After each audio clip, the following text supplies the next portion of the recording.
Welcome to The In Project. I'm your host, Emily Bevan. Today we are talking with Lindsay Warren. She is the Chief of Staff at People Data Labs and has been in the tech industry for over 7 years in San Francisco. Let's get started. Hi, Lindsay. Hi. Thanks for coming on the show. Thanks for having me. I'm excited to be here. You have like one of the coolest jobs. You are Chief of Staff, which sounds just so badass. I love it. Yes. At People Data Labs. And First, I just want to talk briefly, like, what problems does People Data Labs solve? Yes. Tell me a little bit about that. Yeah. So we're a data science company at our core. One thing that I think is probably everybody that listens to this podcast is seeing in the news is AI, for example. Yeah. AI is built on top of data. We solely focus on building data sets. Mm-hmm. And you can kind of think of it like the modern day telephone book a little bit. Okay. But it's more geared towards B2B. So how do I get a hold of, somebody at Twitter, for example, who's a product manager, and I'm selling software and I need to reach out to them. Mm-hmm. So that's like one traditional kind of top level way to describe what we do, the modern telephone book. Okay. Hosted in cloud infrastructure and all that stuff that makes it really easy for people to digest our data into their current data pipelines. But then also a lot of companies work with us where they license our entire data set and then they build interesting products on top of it. Mm-hmm. So you can think of like places that you would sign up to try to get a job. They use our data to make it easier to get a job, to recommend certain jobs to you. If you're a salesperson and you're trying to get into contact with certain people at certain companies, you might use a tool like a Chrome extension to help you do that. A lot of those Chrome extensions are built on top of our data. So we kind of describe ourselves as the flour that a baker would use. And the baker in this instance is a lot of the SaaS companies and tools that everybody in tech uses. Got it. Yeah. You essentially created your role and just like walk me through what the Chief of Staff does and tell me about that first, and then I have a follow-up question that I'll try and remember. Sounds good. So, there are a few different types of Chief of Staffs out there. It's a little bit of a mystery title. Like, you're like, okay, what does a Chief of Staff actually do? Yeah. Tech adopted it from basically the armed forces. Right. There's generals and chief of staffs, and then obviously the presidency. A huge part of that is that there's a chief of staff. So as tech usually does, they kind of steal things from other places, adopt it, and make it their own. And so it's a relatively sort of new title. Right. What the intention is that executives in the tech space wanted to be able to be more impactful, like across their orgs. And if we think about the presidency, the president and then the chief of staff, like who is out there, all the TV shows, from what we know in politics, the chief of staff is super important, talking to every single, person that can't interact with the president, getting a lot of work done, but emulating really being like a second president, for example. So in tech, it's like a second executive. So it's become a really popular way to kind of be able to have more impact at your org and have basically like a 3x, 4x impact by having another person who understands you inside and out, understands what your goals are, how you would answer questions. You're essentially like I don't want to say a clone, but you're like an extension or like this extra thing that...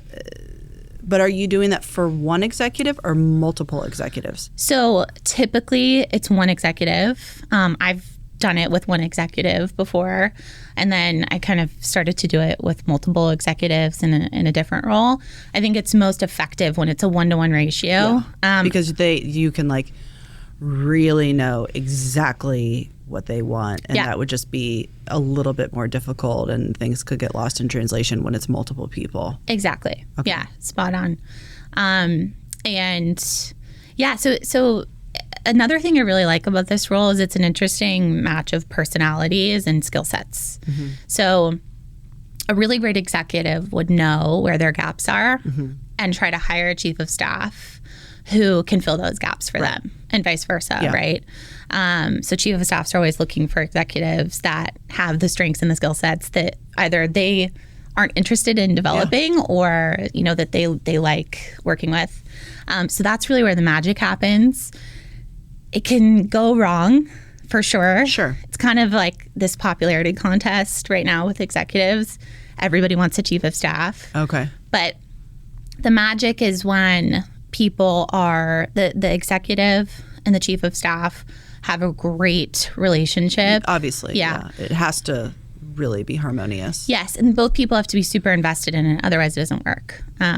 So it's interesting. It's like, it's not a marriage, but it's that commitment it's like level. A work marriage. Yeah. It's a fascinating role. And talk to me about a deployment, because like right now, and the way that my understanding is, like, you can be deployed into multiple sectors, divisions within the organization, and you are essentially like a Jill of all trades, where every single like function of the company. Yeah. So I'm more of a generalist chief of staff, which just basically means I have a skill set that can kind of be applied in many different places across our organization. I won't speak for every organization, of course, but sometimes there are specific chief of staffs who, like, came up in the product org. Right. And that's their speciality. And so then they'll hook up with like a product executive, and then they'll just be a chief of staff in that area. They're kind of staying in their lane. Yes. And you're like able to kind of weave in and out. Yeah. A little bit more high level, but I think my situation's a bit unique because I started at, this company, People Data Labs, very like straight out of college, wore every single hat, and, was a real builder of the company early on. And so I've done all these roles, basically, that I then go get deployed into. So it's a little bit of a unique kind of vantage point. The cool thing about deployments, and this is a big part of being a chief of staff sometimes, is that you kind of just jump around to different areas of the business that potentially need a little bit of extra help, or they might be failing in one area. There might be communication problems, organization problems, strategy, things like that. And you can go in, and then you are a successful chief of staff, or successful in the way that I am a chief of staff, if you can go in, fix the problem with the team. Right. And then they take over, monitoring and managing. And then you get to leave. Yeah, and then you get to leave. That's what success looks like. Yeah, exactly. So it's not about staying there long term. Right. It's actually about getting in and kind of, building great relationships, building trust, solving the problem. I think that sounds like so much fun, because you get to do different things. You get to be in this area for months, and then you get to go somewhere else. Like, I think just from keeping things fresh and exciting, I think that sounds like just such an interesting job. And it's something that you were able, and this is my follow-up question, like, you advocated, like, you essentially created this role for yourself. I want to hear, what is your advice for other women that are thinking about kind of the same thing? Like, I want to be in this, but I don't necessarily want to do this function. I want to be able to, because especially in larger organizations, like, this is the job and this is the function, but there may be other opportunities. So what is your advice on, like, creating opportunities, creating your own job within an organization? Like, tell me about that. Yeah. So my first role being a chief of staff, I worked with an executive who sort of, and I'll explain the context of how this happened, but we met, we hit it off, and he said, hey, I'm looking for kind of my right hand person as I come into this new organization. And so it made a lot of sense for us to work together. But I think, and I'll give him the credit for, making that role happen. But I think how I initially got to that conversation was something that I made a decision around, and that I did create for myself, which was we were kind of going through this transition period in the company. And I was offered to like become a manager again of a team that I had already been a manager of, or become an individual contributor. Right. And I had already done both of these jobs, and I was just like, I don't, this feels like a regression. I don't think I really want to go back and do these things. They're not super stimulating or challenging to me. I could do them if that's what the company needs. I would be happy to do it. But I feel like there's something else out there for me where I can, like take this skill set that I've developed, all these different hats that I've worn. That's got to be worth more than these two options. And so I kind of put my foot down for the first time in my career at that point. And I just challenged myself, and I said, if this is it, I'm okay with that, right? Like if it's time for me to move on, startups, grow and needs are different. It's not personal. It's just the evolution of a company. And so it was a cool place to be in, because I was okay if the chapter was ending. And that's usually where the magic happens. Yeah. Is when you feel really good about something, you're like ready to let something go, and then something beautiful can happen out of that. Yeah, exactly.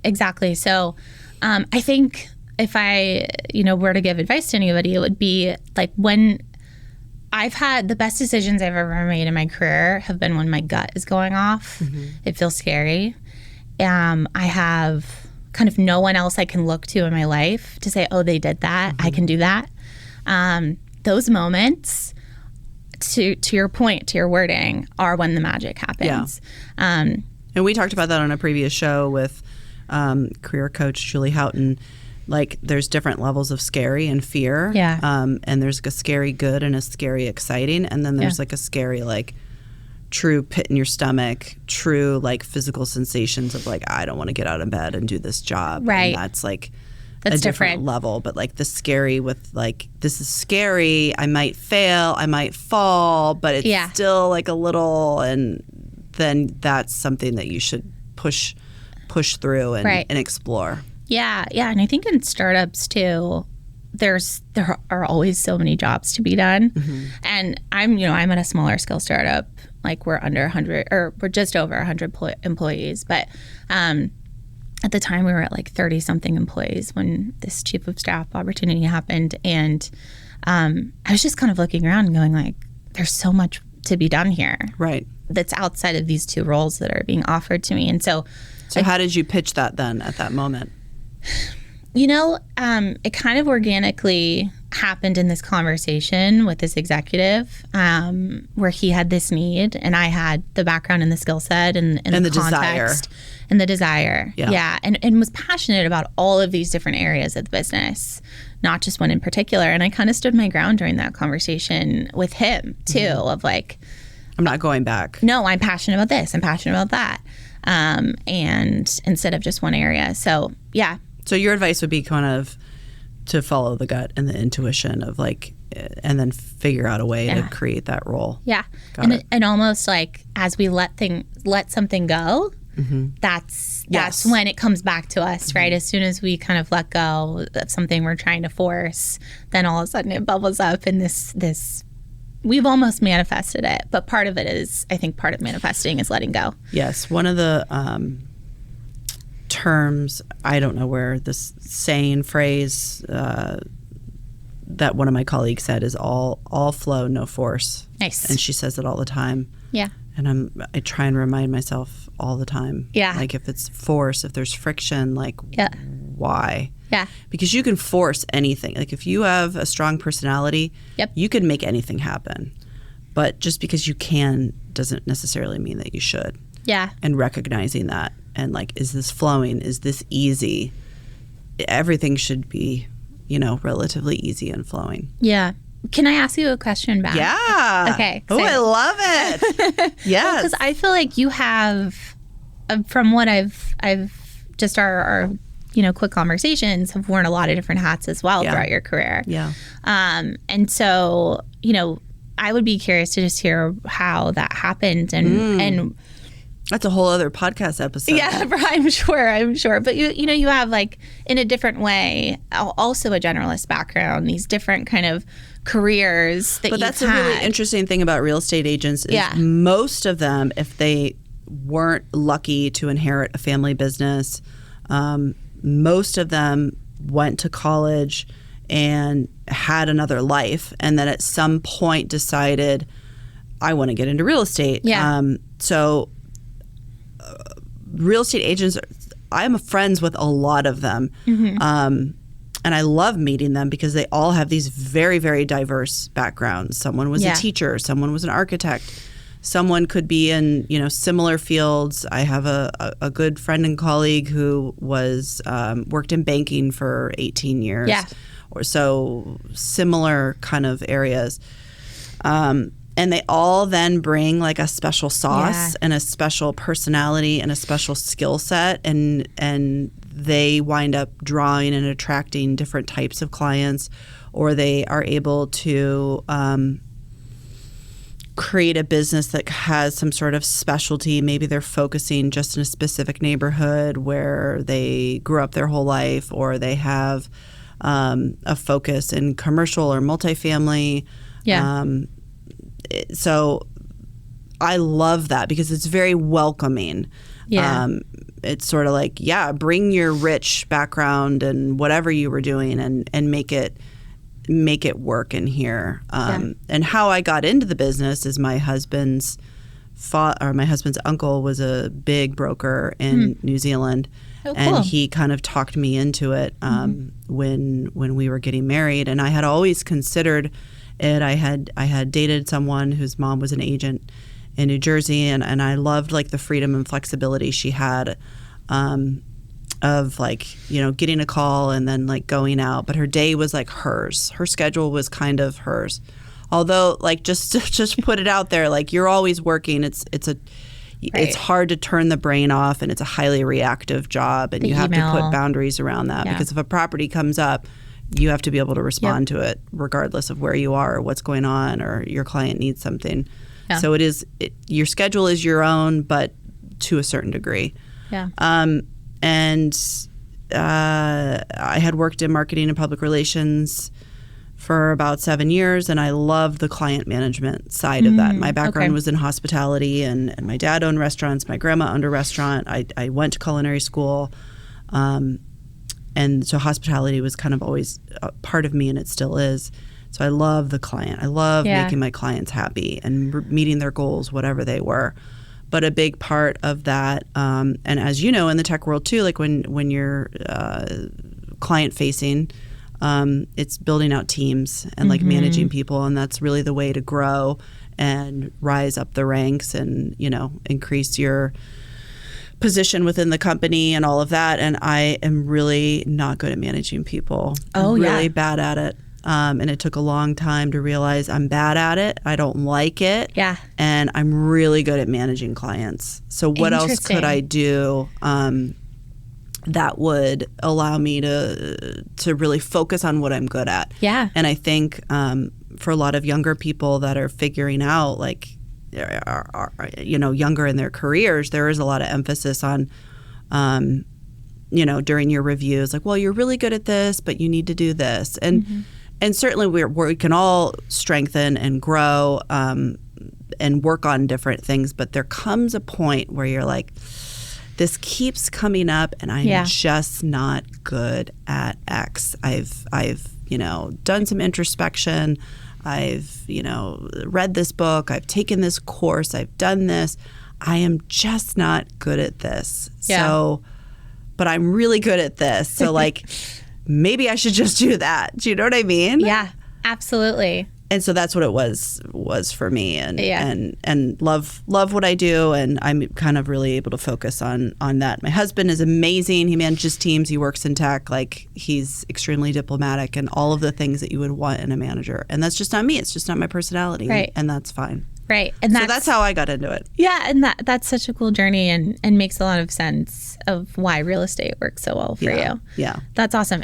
It's funny that you bring that up because I think we're having a little moment, at our company where we're building out programs for folks who are great individual contributors, like great at client facing, great at coding, certain aspects of our I would say it's more on the technical front. Usually is when like a person who is highly technical, that skill set doesn't necessarily translate to also being a great manager. Yeah. Right. Like. Yeah. But these are highly talented individuals. Yes. So we're trying to make more space, and I'm seeing a little bit of a shift kind of in the tech world for making more space for people who are extremely talented and providing them career growth that doesn't have to do with management. Doesn't have to do. I love that because management is a skill. Yeah. That. Yeah, I love that. I love hearing that. Yeah, and it doesn't bring certain people joy either. Like, it's not just about whether or not they have the skill set. It's like, do you enjoy doing that, or do you enjoy doing this individual contributor work over here and being elbow to elbow with a teammate? Right. And that's another interesting component of it. So it's really cool. I'm excited. I'm excited. And I hope this is like a wave that kind of starts. Yes. In especially the tech space. Management, you're kind of going in for one thing and you're like, oh, okay, you're doing great. And now you're expected to just manage people. And that's like a totally different. Yeah. That's really not what you were hired to do as you're kind of rising the ranks. Right. It's a different skill set. Like I think people that, I don't know, there should be like a degree in management. Yeah. Because it is a totally different function. It is. We're so on the same page on that. Yeah, I love it. That's really cool. Yeah. Yeah. So you manage a ton of men, and we know that there are, not a ton of women in tech, but that is in general. Right. And you kind of have a passion for making tech more of an option for women. Like, how do you see how is your company, how is the industry as a whole making tech more enticing for women, for people in high school, people that are, in college now, or maybe getting out of college? Like, how do we get more women in tech? That's a great question. Sometimes it takes me a long time to ask a question. The question is just, how do we get more women in tech? Yeah, I think there's two things that stand out to me that are deficits, and I think the company that I've been a part of early on, there were very few women. Like the male to women ratio was pretty low. It's pretty high in real estate. I think there's more women real estate agents than there are men. Well, and I think that makes sense, and that's kind of what I want to dive into, which is, I think when we think of like tech jobs today, yes, there's operational roles, but we kind of think of two things. Like, what is, maybe like Twitter or Facebook. It's like we think of engineers, maybe designers, because they're like designing an app or a web, and then salespeople. And there are so many more salespeople who are men than women in tech. And then engineering predominantly, right, is male sort of dominated at this point. So where are the women? They're in marketing? I would say, marketing and operational roles. And typically. HR. Yep. And I kind of bucket HR into operations. That's how it is at our company. But for clarification, yes. And I think that's great. But my take on it is that there's sort of this deficit in startups right now, where, to the point of like engineers who don't want to become managers, right? In order to be a manager, you have to have great communication skills, you have to be a great listener, but also hold the line, right? And be able to get feedback effectively, which is challenging. Set goals, be strategic, all of those things. It's a challenging thing to do. A different speciality, to our point earlier. And I think that natural, like I don't want to generalize about women, but if there were more women in tech would be better, is the high level 10,000 foot view. Better communication skills, openness to new and creative ideas, maybe not always the first person to talk in the room, but is listening and really, thinking and absorbing and then speaking up and sharing opinions. I could go on and on and on and on. And so, we're doing a lot of great things in our company to change the landscape of not only, women, but also people just from different backgrounds, right? Like we sell to people all over the world. We sell to people of all genders, and we need to be able to match that, right? And really connect with our clients. And part of that is having a, more diverse sales team and engineering team and all of that kind of greatness. So that's a roundabout answer, but to me, there's such a need for more women in tech. I think it starts in the education system. I think it starts with conversations like this. Like, I didn't know anybody that was a woman that was in tech when I went to college. No. Yeah. No. It didn't, it wasn't a thing, but I was so intrigued. I was just really curious to see what this was all about. And it was so exciting to me. And I wanted to work in startups. Like, I was in business school, and most of my colleagues were getting internships at JP Morgan and Goldman Sachs. And I was in a business program, but I was also in this entrepreneurship and innovation kind of emphasis. And I just thought, wow, everybody around me is doing all this. I must be doing something wrong. Like, why don't I want to do what they want to do? And it kind of made me feel like a failure in some ways, because I just was not... I was sort of making it up as I was going along. But the one thing that stayed true, and this is maybe goes back to your original question, is curiosity and willingness to follow this scary path. Like, my family, That's how I felt about culinary schools.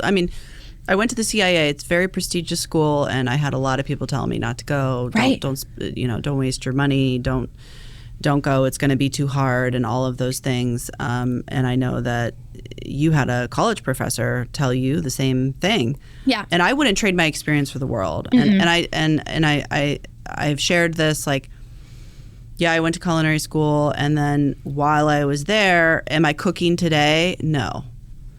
Yes, for my family, I make amazing things, for my friends. And,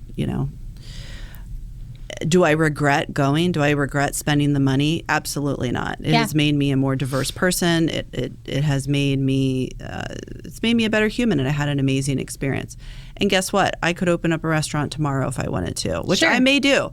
I have a fantasy of merging real estate, finding the perfect spot, and having something, with my kids when they grow up. That could totally happen. And then guess what? That experience is going to come really handy or not. It doesn't really matter. It doesn't matter. I was happy that I did it. And I know you had this college professor. Because we were talking about everybody's going to JP Morgan, and they're going to these other more well-established traditional organizations.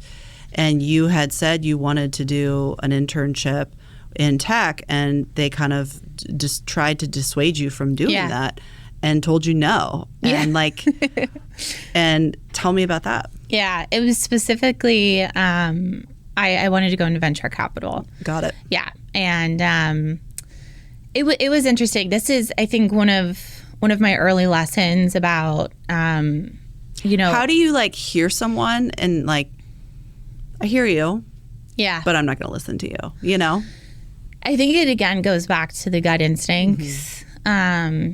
Also, I just truly believed that after graduating, I didn't have to have it all figured out. That the next 10 years, if not more, we're going to be a runway to figuring out, what brought me joy. Well, that was very profound of you. It's challenging, but it just sort of... seriously, though, who has that perspective? I remember graduating and thinking...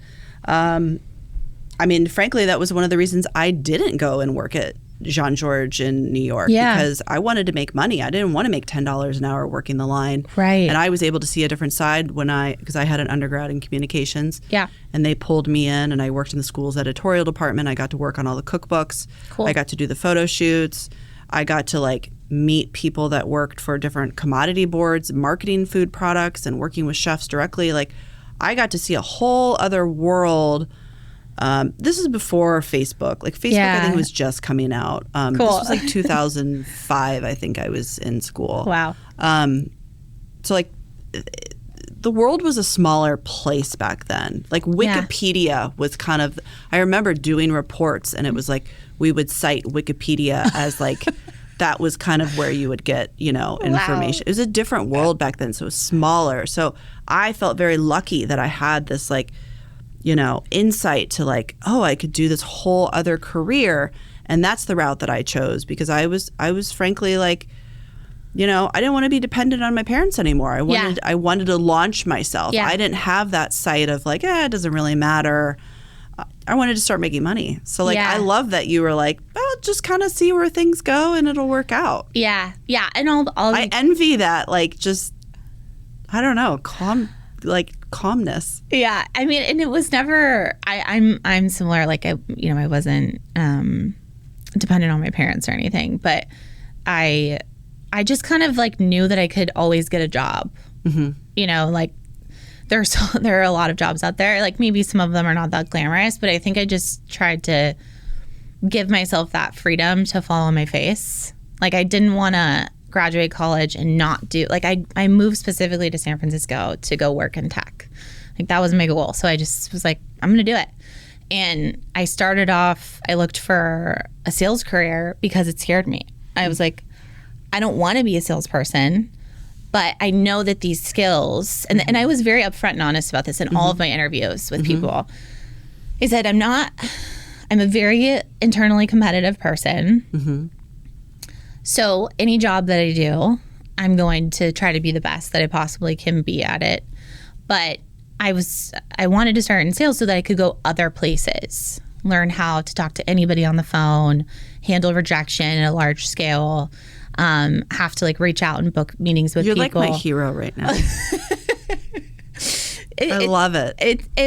I did the similar thing where I would take on clients, and I'm not my own hero. I'm not trying to like, but I would take on clients and I would put myself in situations that I knew weren't right, but I wanted to feel and have that experience so that I could later reference that and be like, nope, that's a red flag. Yeah. Or I would follow leads, or I would do things like when I was first starting out that like I knew that someone with more experience wouldn't do because it's probably a waste of time for them. But I wanted to learn everything, and I truly felt, and I still think this, like no experience is a bad experience. Yeah. It's just all a learning experience. And I felt like that served me really well, and I give that advice to other like junior people that are coming in, and it's like you got to do all the ugly like things that nobody wants to do. And working in restaurants, I mopped floors. I did all of the things so that I could then do other things. Yeah,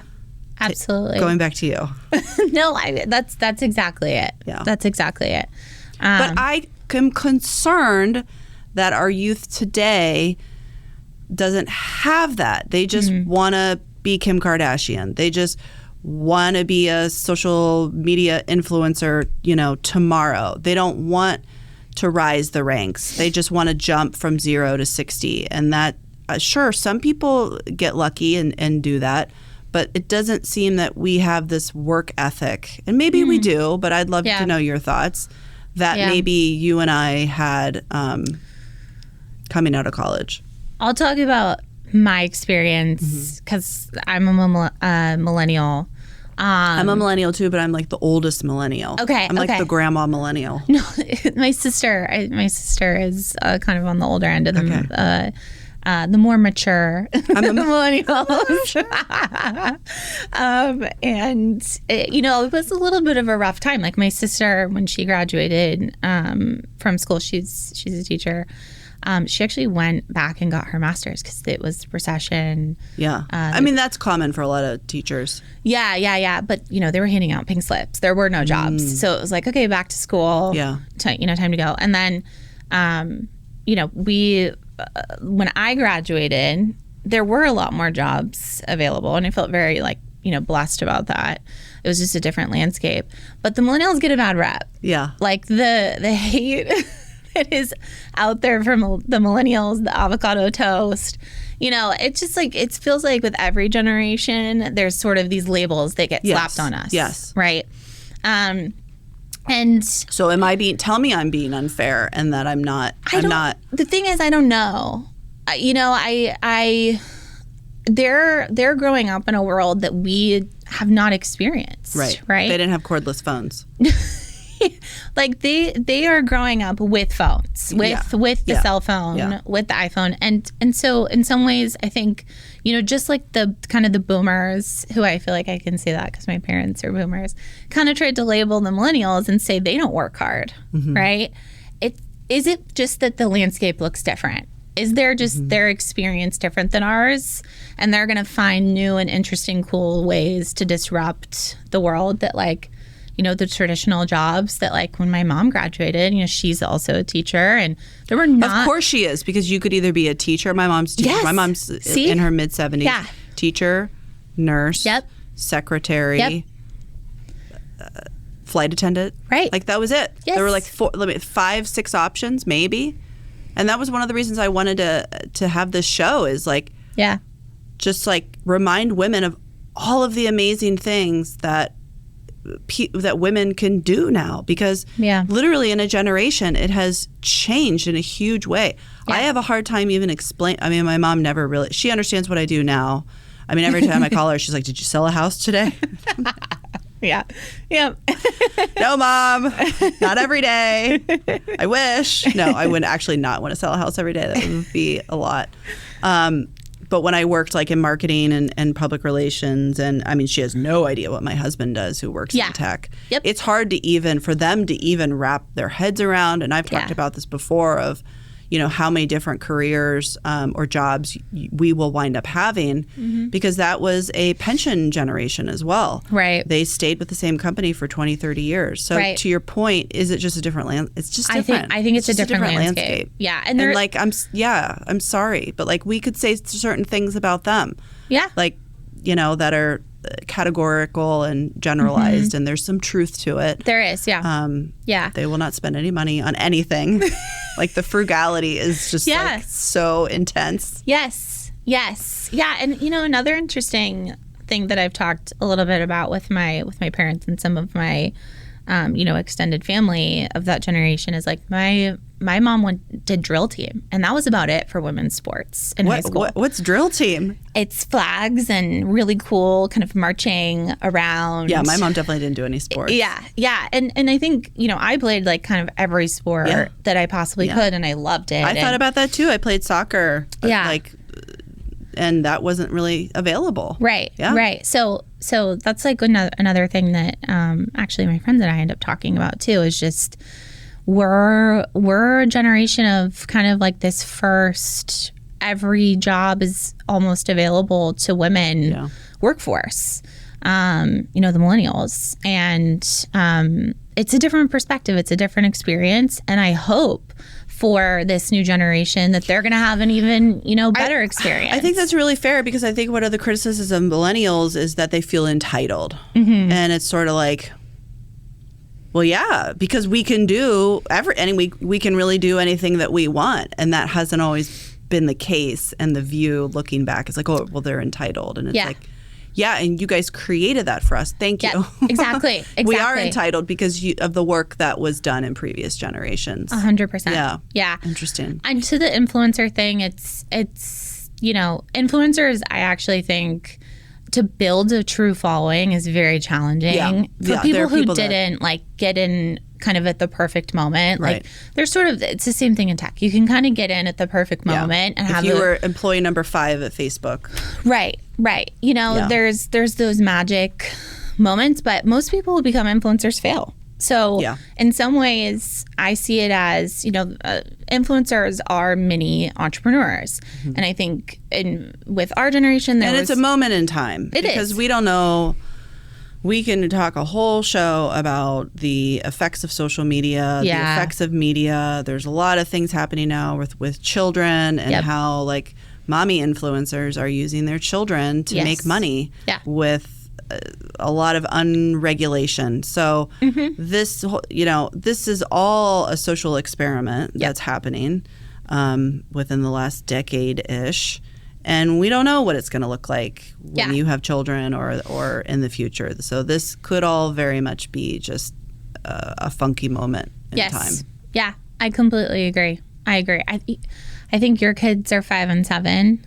Did you say that? Yeah. And I have 2 nieces, and they're also 5 and 7. Oh, okay. And we don't do any media. Yeah. Yeah. No. Yeah. No. Yeah. Yeah. And that's what I've heard is just better not even to introduce any of it. And that's kind of a separate topic as well. Yeah. It is an experiment, though. I like that. It is. It's an experiment. We don't know the effects are starting to come out. There is research that is coming out that people are paying more close attention to. Yeah. And that's I don't know, this is a little bit meta, a little bit zoomed out, but that's kind of, how our world works, right? Like we go all in on something and then we correct, right? We see the downsides, the negative effects, and then as a society we have to correct that back and kind of readjust and reevaluate. And so it's usually, but it's not until those extremes happen, that we're seeing that right now with the climate. Yeah. 100. I mean, I am, I'd like to think that I'm an optimist, and I think that we could find a lot of doom and gloom about the climate, and it's going to be what it's going to be. There's not much we can do in this room today about it, but I also think like humans can do amazing things, and we're going to have to figure this out and make the planet a more sustainable place. I'd like to hold that in my heart, that there is positivity around that. I've seen changes being made, and I think they're going to have to continue to change, and change in a bigger way, in a faster, in a bigger way. So I want to switch gears and talk a little bit, because one of the interesting things I know about you is that you were able to work, I think, like with 5 or 6 different companies. Like when you were first starting out doing the internships. Yeah. And most of those companies were all tech. Yeah. And they all failed. Yeah. And so like, I think that is because failure is such a lesson. What were those red flags that you saw, just so people can kind of like keep that in the back of their mind? Like maybe they're working at a red flag company, or maybe they're going to be interviewing for, a company, and like, let's talk about those red flags. Yeah, definitely. And actually just reflecting now, I mean, that's potentially, those internships I think had a huge influence on my level of comfort probably with failure walking into kind of my first job. But anyways, going back, I think it was about 5 to 7 internships that I did. All of those companies. That's a lot of internships. Yeah, it was so valuable. To just step away from the theory and the classes and have the real life experience. Yeah, is so invaluable. Yeah, it was cool, and they were all different levels of glamour and involvement. But what was actually pretty cool is just for people out there, if they're wondering if they should get an internship, or their son or their daughter or whoever, is it worth it these days? I think it totally is, because I got a chance to just see the inner workings of a company and do the actual practical work that then made my schoolwork easier. Like legitimately made my schoolwork easier with some of the classes that I was taking in business school around marketing, even business law. Like I had picked up a couple of things working, closely with founders and what they were struggling with, founding companies and things like that. So it was really interesting. Main takeaways, and I knew this kind of innately when I was interviewing for my first job, but I'm able to see it so much more clearly when I look back on it now. So, take it with a grain of salt. Hindsight is 2020. Exactly. But through those companies that failed, I noticed a few interesting takeaways, which was that it genuinely did not seem like these founders enjoyed working with each other, or these early stage teams. And that sounds so simple, but it really is an important part of building a successful company, like having people who want to spend time together. You're dedicating your whole life. What does that look like, though? Like, Because you meet the people and you're like, I'm Bill and I'm Betty and you're at this company. Like, when does it start? Like, okay, they're not aligned. This isn't. Yeah. What does that look like? It looks like communication skills, like ability. You could have two completely different communication styles, but the ability to understand each other. Mm-hmm. Like, again, seems like something that when people would start a company together, they'd want to work with somebody that they can communicate with. But I think sometimes in the early stage, those things get thrown out the door or they're overlooked. Yeah. Because it's just about, trying to create the next big thing. So yeah, just a strong foundation. So that's communication skills. That's actual belief in your idea and caring about what you're building. There's a lot of people who build shit that they don't care about. Sorry to curse, but that's okay. We can do that here. Oh, perfect. This is not G-rated. I think that's really important. How do you know they don't care? I think people don't care based on their words, like, how they talk about their product. Like they're more like, is it like everything is like through like a money-making lens? Yes. Okay. Yes. Or like the idea is working backwards. They're going, I want to make it big. We want to IPO. We want to make a ton of money. IPO, get acquired, whatever that is, become famous. Who knows, right? Yes. Become the next Elon. And instead of that's kind of what I was talking about with the millennials. Is it's like, and this is such a generalization. Sure. I am a damn millennial. I have friends that are younger than me, I think. But the idea of working backwards, I think that we think that maybe someone that is like, oh yeah, I want to be this big influencer. Like, yeah, they're working backwards. Yeah, and it's like that's not the formula. The formula is having this cool product, this cool interest, this passion, this thing that makes you different and unique and special. And you can't manufacture that. Yeah. Yeah. I think when it comes to great companies and these types of companies fail starts too. With an idea. It starts with something where you're truly solving an interesting problem to you, or a problem that the market finds really interesting. If you don't think it's interesting, that's one thing. But if the market doesn't think it's interesting, then that's another thing, right? Like, it has to be at least the market finds it interesting, and then it's sort of a cherry on top because the hours, feel less burdensome when you actually care about what you're doing, and then that translates to the employees that you hire. And it just is this trickle effect, I think, of how great companies are founded and how they grow. Mm-hmm. It's all about like this shared common excitement about what we're working on every day. Otherwise, why are we there? Yeah. Why are we doing this? I mean, my husband worked at Slack on pre-IPO and post-IPO, and he said the company culture was just like everyone loved. Like, he would be like, I work at Slack, and people would say, and I would tell like, oh, my husband works at Slack. We love Slack. Yep. You know, and that could be consumers, that could be people that work in the industry. Everyone like loves the product and loved being there, and they had such an amazing company culture. Yeah. And like it fires people up. It's exciting. It does. Yeah. Yeah, and it's the core product of most companies, most tech companies these days and beyond. Yeah, it's really, really, really cool. Yeah, yeah. So I think that's the founders. So it really starts with the founders or founders, like kind of the main product market fit, and it's sort of those intangibles, like how do people treat each other too? Mm-hmm. Like, I don't want to work places, or even it's actually a little bit more zoomed out than that. I don't want to spend my time with people who don't treat each other well. Right. And I don't mean not having arguments. And we've heard some of those horror stories with some tech companies where the leadership is just, highly toxic.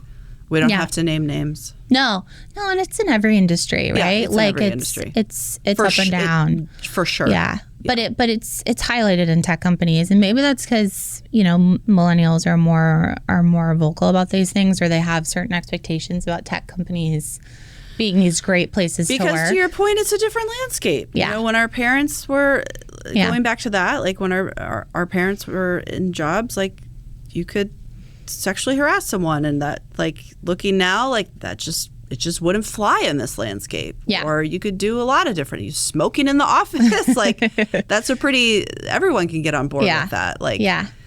It just doesn't happen now. Yeah.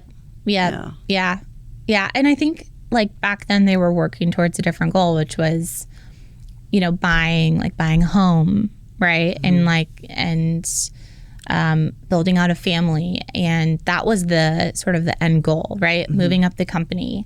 That's kind of seems like the formula. Again, I did not grow up in those times, but from what security, I know. like security was really big. Like you had this company or you had this job and like you had to hold on to it. And now, and I talked about this on another episode, if you're not moving, if there's not mobility within your career, there could be like a question mark on that.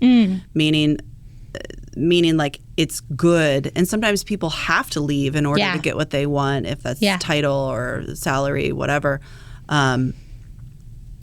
Movement isn't a bad thing. Yeah, absolutely. Sure, if you're moving every 6 months, maybe that's questionable, but like certainly not the way that it was then. No one is holding on to a job 20, 30 years. Absolutely. Unless it's in a profession per se. Like a teacher, or like Boeing, or something a little bit more traditional. Yeah, like an engineer, or maybe a doctor would be at a hospital forever. But yeah. So I wanna kind of close off the conversation. This is something that's kind of been talked about, but I know that you work so closely with executives, and I think everyone is getting back into the office to a certain extent. We're all kind of wearing these new hats again, where we're physically getting dressed and like dress up clothes. Sure. Not so much in the tech space, but like putting on a little bit of a different persona. And where I'm going with this is just like imposter syndrome. Oh yeah. And I know it's been talked about, but I'd love like your kind of take on it, and working so closely with executives. Yeah. Something that is an ongoing conversation that I have with myself, like have to call myself out about. I think so. You feel imposter syndrome. Oh yeah. Don't you love how we're talking about that though? Yeah, it's really like everyone's like, there's a secret. It's out. It's called imposter syndrome, but everyone's like, yay, we all have it. Yeah, I think literally almost every single person has it, unless they're maybe a narcissist. I was just gonna say that, unless they're like a covert narcissist. Yeah. I love that this has become. Maybe that's a good way where we can like figure out who the narcissists are. That's true. Like, and ask everyone, and who doesn't raise their hand. Yeah. And be like, okay. Yeah. That would be an interesting experiment for sure. It's I feel like this is a conversation that is happening more nowadays, and I'm really happy about it. To your point, like this. With my girlfriends, we talk about it, and it's not the landscape has changed where you can. It's great. Yeah, and it's not only in work; it's in dating, it's in personal life. Having imposter syndrome about what that couple over there is doing, whatever. Like it translates to every part of our life almost. What does that mean to you? Like, does that mean you're not, like, I had this feeling today where I'm like not, I feel like I'm not a good mom. I know I'm a good mom, but like I'm feeling like I'm not a good mom right now and moms, dads, caretakers, whatever, we all kind of go in and out with our feelings around parenting, and it's always kind of changing. But I'm just having a hard time navigating all the summer camps. Yeah. And there's always, so that part of it is stressful, but there's always like, am I working too much and not paying enough attention to my kids? Yeah. Am I putting my career first and not being there I should be with my kids? This guilt, the mom guilt. Right. It was not on my brain, and now it is. The mom guilt. You're always like, I should be this, I should be that. So is that what you mean? Like, I should be more like this couple. I should be.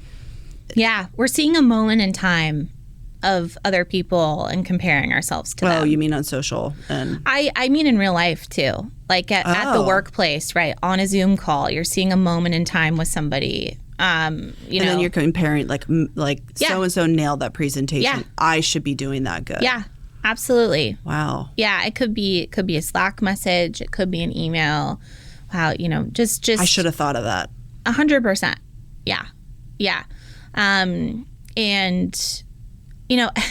it's one thing that I found challenging, and I went on my little journey through this, was Michelle Obama has like the best talking points about imposter syndrome. Brene Brown. There's like so many out there. They're all talking about it. I was in this program, or I'm still a part of it, but it's like On Deck, Coho. We spend a lot of time as chief of staffs talking about imposter syndrome because you're working, right, with executives, and it's usually there's a gap in work experience, like number of years, right? But exposure is very high to the C-suite, and so you're sort of like collecting these years of experience in a short, condensed amount of time, and getting a front row seat at a younger age. Yes, right. So imposter syndrome is highlighted, and we talk about it a lot, but it didn't really click for me until I just had my moment, and it actually was pulling away again. I let go. Tell me the moment. So there was a shakeup kind of in my role. It was when I moved from I was a chief of staff to one executive. And then I kind of became a chief of staff to both of our co-founders in a small executive group. And I knew that I could provide value in this sort of new role that we were, again, making up for the first time. Nobody knew what it was going to look like. And I was really trying. I had a vision for it, but I was forcing it. And we were sort of just pushing on it. And it was a really challenging time. And again, it was that newness. It was creating something new that can feel like a mountain, right? That we're just climbing up and we're not getting anywhere. And then as soon as I pulled away and I just said, you know what, it's going to happen if it's supposed to happen, or this is a turning point for me for a different role here, or so it's my exit. Not being tied to the outcome. Exactly. Yeah, exactly. Something we talk a lot about, I think, in real estate and sales. Right. Yeah. Right. I was going to ask you about that too. Yeah. Yeah. So you can't be tied to the outcome. No. Look, and like the house is either going to sell or it's not. They're either going to buy this house or it's going to fall out of escrow. Yep. Like those, you can't like force this. You can't force anyone to buy a home or or someone to sell. And yeah. Yep. You just can't be tied to the outcome. Yep. And that's something that I heard early on, and right. I try and really practice it. And I had a really challenging escrow for one of my highest sales to date, and there were times where it looked like it was going to fall out every day. Yeah. It was a very, very long escrow for multiple units, and it looked like it was going to fall out every day. Yeah. And I remember kind of the other side being like, well, this could fall out. And I'm like, yeah, well, it could. Yeah. Like there's nothing I can do about it. So it's going to be what it's going to be. Yep. And did wind up closing it. That was wonderful for a lot of different reasons. But yeah, you kind of have to have that attitude, which is a little counterintuitive, especially in sales when they're like real like numbers that you have to hit, or what, you can't work there anymore. Right. Absolutely. So I don't know. Do they tell you not to be tied to the outcome in sales? Yeah. There's because there's Despo. an energy. There's Despo energy. I was just gonna say that. Yep. Okay. Despo. The Despo energy. Yeah. I get the Despo energy every time. I get like I get random messages on I get a lot of spam calls and things and. The Despo energy is bad. Yeah. And I talked about this on another episode as well, of like, I want to work with you. I don't have to work with you. Yes. Yep. And people feel that energy. They know the difference of that. Yep. I want to do this. I want to make this happen. I don't have to be here. And then people are like, ooh. That's so it. I want you. That's so it. Yeah. Yeah. And I think the best executives that I've worked with or had the chance to work with, outside of my organization are the ones that know they could leave at any moment and go get a job somewhere else. Yes. Or completely switch in industries or go wherever and do whatever. That level of confidence means that they get to choose every day that they want to work here. And that is a feeling that everybody picks up on.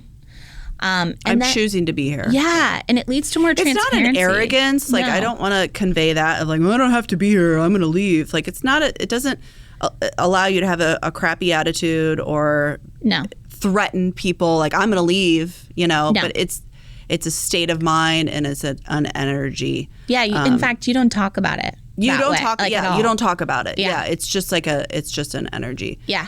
One of my clients' son just graduated and he's brilliant and got 1 million job offers and one of them, they said, okay, well, we'll give you the signing bonus and give you this and that, and he said, I'm really lucky. I was taught about money and I'm in a good position financially that money isn't going to be something that is going to be a deciding factor for me to join the company. Amazing. And it's like, whoa. Yeah. How much power in that? Yeah. Like, he's going to join the company because he wants to work there for other opportunities and it's not financially motivated. Like, yeah.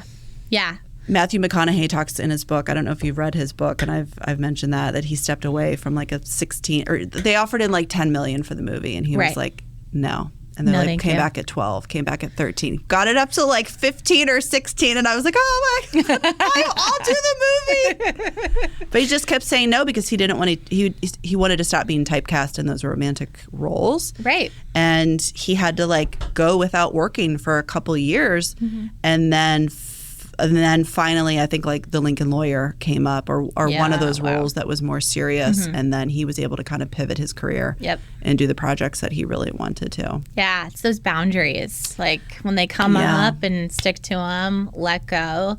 Yeah, that's awesome. Yeah. So I just want, like, we talked about the imposter syndrome, and in my mind, I thought imposter syndrome was more like I'm not worthy. I don't know what I'm doing. I don't have the skill set. I'm not smart enough. I'm not this, that, and the other. But like the way that you were talking about it was more of a comparative. Well, I think that's when it usually comes up. It's usually in those moments. Trigger. That's the trigger. Yep. Is the comparison. Yeah, at least that's my personal experience. That's your personal experience. Yeah, and I think it's different for everybody. But that's my personal experience with it, and with my friends and family, and just through observation. So what does Michelle Obama say we should do? I mean, her whole thing is kick-ass confidence and knowing that as women, we're bringing a whole skill set to the table that is usually missing in a lot of industries or missing at the table, a certain perspective, et cetera. And so it's all about confidence with her and knowing your self-worth, which is, again, easier said than done. I think everybody has sort of that aha moment. Again, if we could write like a handbook on this and we knew all the answers, I wish every single person could have it. I don't know what that looks like for everybody. It's an individualized self journey, and it comes up, and for the narcissist, this doesn't have to come up at all. Lucky them, right? Right. Well, thank you so much, Lindsay, for coming on the show. I really, really appreciate it. It was really fun chatting.